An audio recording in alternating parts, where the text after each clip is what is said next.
아는 기자, 대통령실 출입한 정치부 홍지은 기자 나왔습니다. 궁금합니다. 이 성남 라인 하는데 진짜 실세예요, 이 사람들이? 네, 두 사람을 주목해서 보시면 되는데요. 자, 먼저 총무비서관에서 자리를 옮긴 김현지 제1부속실장, 그리고 부속실장에서 대통령의 입이 된 김남준 대변인이죠. 모두 성남 라인의 핵심들입니다. 사실 시청자분들에겐 좀 낯설 것 같거든요. 그래서 그 두 사람이 실세라는 거예요? 네, 아무래도 대통령과 가장 가까운 사이니까 실세일 수밖에 없겠죠. 김현지 실장은 각종 청탁 등을 깔끔하게 처리하는 제초제라는 별명을 갖고 있다고 합니다. 여권 인사는 가족보다 대통령을 잘 알고 설득하는 사람이라더라고요. 캠프 때부터 인사안을 짜며 대통령 이재명 정부의 밑그림을 그린 당사자기도 합니다. 장차관, 대통령 비서관, 행정관까지 김 실장의 손을 안 거쳐간 곳은 없다는 거겠죠. 김남준 대변인에 대해서도 대통령의 의중을 가장 잘 읽는 사람이라고 평가했습니다. 자, 그런 두 사람을 그런데 요새부터 이제 시작되는 거예요, 의문점이. 정부 출범 3개월 만에 인사를 냈어요. 그러다 보니까 이 인사의 이유가 김현지 총무비서관이 국감 출석에 나오는 걸 막기 위해서다. 이게 맞는 거예요? 네, 아무래도 좀 묘하긴 하죠. 왜냐하면 그 시점이 국정감사를 앞두고 이루어진 거거든요. 한번 그 타임라인을 정리를 해봤는데 보시면요.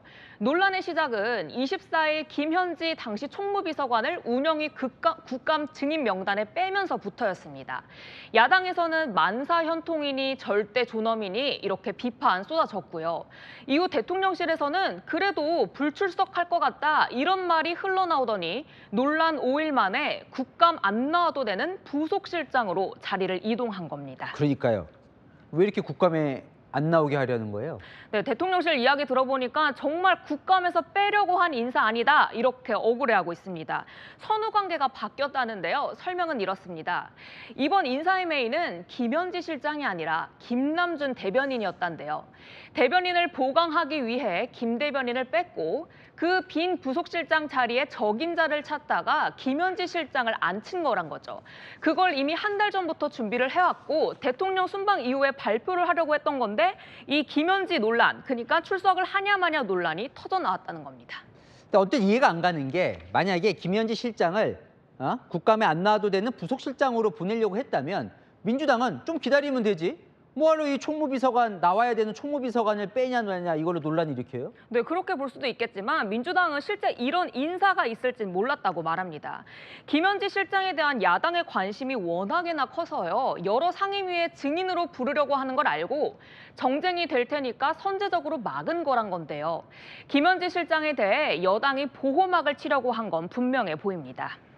어떻게 보면 그만큼 이 김 실장이 실세라고 하는 증거이기도 하겠죠. 그러다 보니까 야당은 뭔가 감추려고 하는 거 아니냐 이렇게 비판을 하던데 확실한 건 두 사람은 실세군요. 네, 대통령과 워낙 오래된 사이기도 하니까요. 김 실장은 대통령이 정치 입문하기 전에 성남에서 시민운동하던 시절부터 25년 넘게 동고동락해온 정치적 동지입니다. 대통령 그간 여러 송사에도 많이 휘말렸고 구설수도 꽤 있었죠. 그런 정치 역정을 싹 다 아는 사람입니다. 그러다 보니 야당에서는 워낙 이렇게 아는 게 많다 보니 국감에 더 안 나오려고 하는 거 아니냐 이렇게 공세를 할 수 있겠죠.